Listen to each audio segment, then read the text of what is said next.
Grávida, ela resolve fugir. Fugir para o desconhecido, fugir para a morte. Os sentimentos desta moça, nesse momento, eram um sentimento unicamente de ter sido rejeitada, desamparada por todos. Mas ninguém a chamava pelo nome. Como escrava, Agar não tinha seu nome mencionado. Ela era simplesmente a escrava de Abraão e Sara. Abraão e Sara usam Agar para tentar adiantar um processo de Deus. Veja só, não podemos tentar adiantar processos de Deus na nossa vida. Você precisa ter paciência, esperar. Porque se aprendemos a esperar, vamos desfrutar 100% perfeito de todos os projetos de Deus para a nossa vida. Vamos desfrutar daquilo que exatamente Ele tem para nós. Quando nos adiantamos, estragamos as coisas. Abraão e Sara usam Agar, a moça nômade, a moça escrava. Ela fica grávida de Abraão. Abraão e Sara queriam filhos, Sara queria um filho. A promessa era de que teria um filho, mas não acontecia nunca. E desta maneira tentam adiantar as coisas, e lá está Agar, grávida, solteira.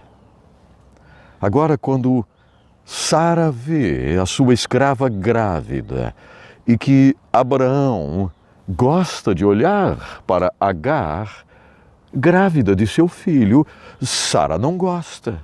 Começa a maltratar Agar. Quantas pessoas estão sendo maltratadas agora mesmo? Esta mensagem, este vídeo, está alcançando alguém que está sendo maltratada, alguém que está sendo maltratado. Eu tenho certeza disso. E é interessante porque essa história que estou levando para vocês agora não tem nada a ver com esse cenário aqui. Não tem nada a ver com este cenário. Esse cenário, pelo menos deveria, ser um cenário de trazer esperança, alegria, vida. Mas essa história se passa num lugar triste, num lugar deserto, num lugar que possivelmente levaria à morte de Agar. Ela foge da casa de Abraão e Sara. Por que ela foge? Ela foge porque não consegue enxergar esperança, ela foge porque a tristeza profunda invadiu a sua alma. Ela foge porque caiu em depressão. E é isso mesmo que acontece. Nós sabemos que a depressão é uma doença tão terrível e que pode bater à porta e entrar pela porta de qualquer um de nós. Estamos sujeitos à depressão, estamos sujeitos a momentos de tristeza profunda. E o melhor de tudo é que Deus nos entende. Deus nos entende. Agar, dentro dessa pressão tão terrível, resolve fugir. Porque era a única coisa que ela conseguia enxergar, a fuga. E quantas vezes nós somente enxergamos a fuga? E infelizmente, tantas pessoas enxergam na fuga o suicídio, o tirar a própria vida. Isso realmente é algo muito triste. Isso precisa nos entristecer. Isso precisa passar longe de julgamentos. Agar foge. Foge para a morte. Ela fugiu para a morte. Quando nós estudamos essa história de Gênesis 16, nós entendemos que o desespero e a pressão foram tão fortes que ela se vê em meio ao deserto grávida. Imagine você, grávida, sem medicamentos daquela época, sem um chazinho daquela época, sem alimento. Agar está no deserto para morrer. E a gente contempla algo incrível aqui. Agar fugiu. Mas o anjo do Senhor encontrou Agar, perto de uma fonte no deserto, no caminho de Sur, e ele a chama pelo nome. Isso aqui é uma das partes mais belas de toda a Bíblia. Quando o próprio Deus desce. Nós temos aqui uma daquelas situações na Bíblia em que o próprio Deus desce personificado, como você quiser, ele desce como um anjo e ele chama. E é muito interessante aqui porque nós entendemos o seguinte, olha só, e então o anjo do Senhor a chama. Agar, serva de Sarai, de onde você vem, para onde você vai? Agar não tinha uma resposta. Agar não tinha um ponto de chegada, um alvo específico para alcançar. Não, a resposta dela é muito clara. Eu estou fugindo. Eu posso imaginar Agar, que não era acostumada a ouvir chamar pelo nome, porque ela era a escrava, ela era a nômade que foi encontrada em algum lugar e levada como escrava. E quando ela ouve, no desespero, aguardando a morte, sentada, quem sabe, aguardando a morte, falando com o filhinho que ela carregava no seu ventre. Ela não sabia se seria um menino, uma menina, mas quem sabe falando com seu filhinho.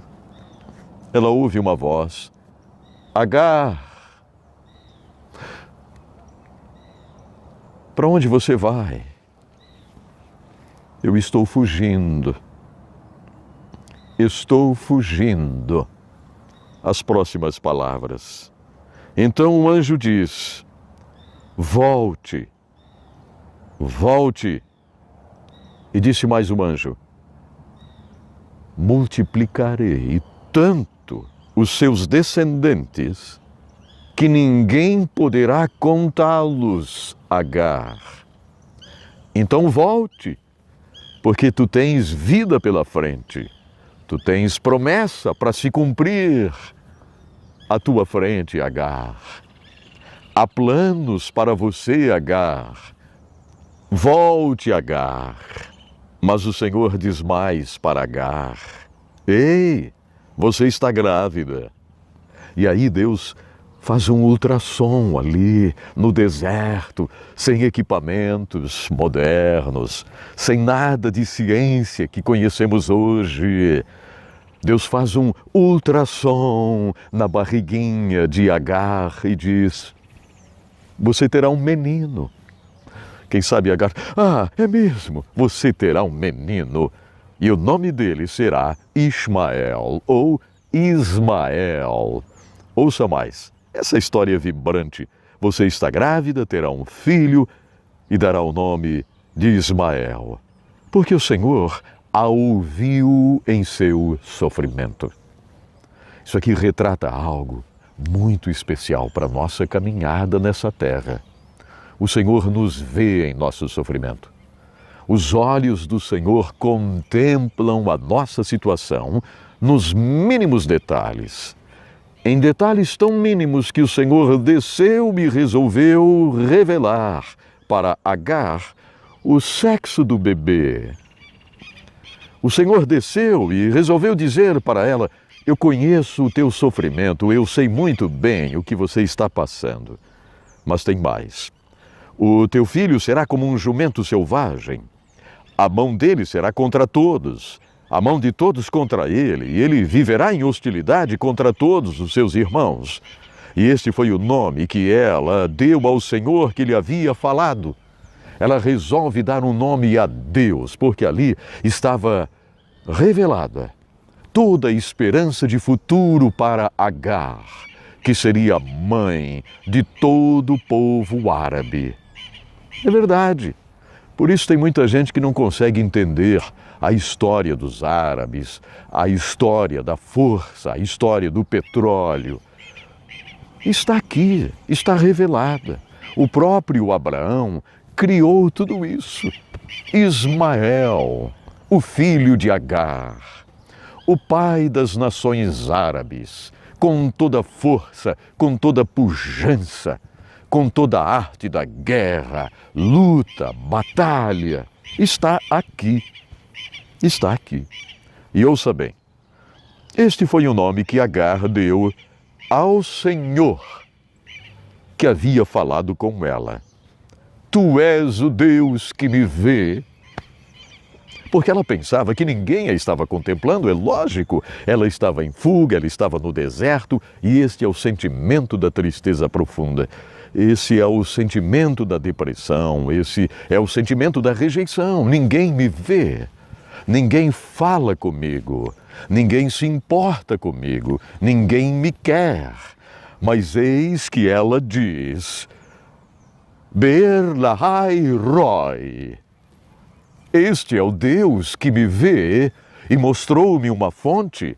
Na verdade, esta frase, no original, ela tem um significado ainda mais forte.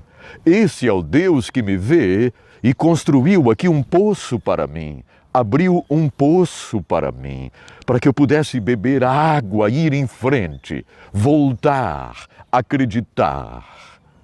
E ela acreditou.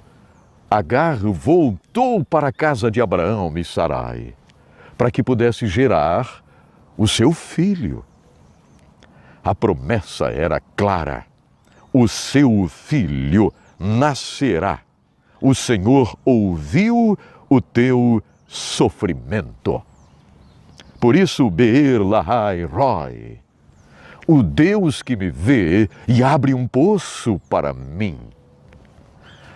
Talvez você esteja vivendo numa situação bem parecida com a de Agar, sem esperança, sem água. Ninguém acredita, você mesmo não acredita nas suas possibilidades. Ei, você tem incríveis possibilidades. Deus desce agora mesmo. Deus desce e diz: eu vejo você, eu sei o que você está passando.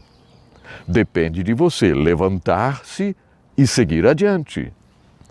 E muitas vezes há necessidade até de uma volta. Quem sabe você precisa voltar, recomeçar, acreditar. Então, você não pode esquecer desta palavra que acaba de ouvir nesse exato momento. É uma palavra de recomeço, é uma palavra de esperança. É uma palavra que apresenta Deus ouvindo você. Mais ainda, é uma palavra do Deus que lhe conhece, o Deus que lhe vê. E eu termino dizendo: Be'er lahai roi para você.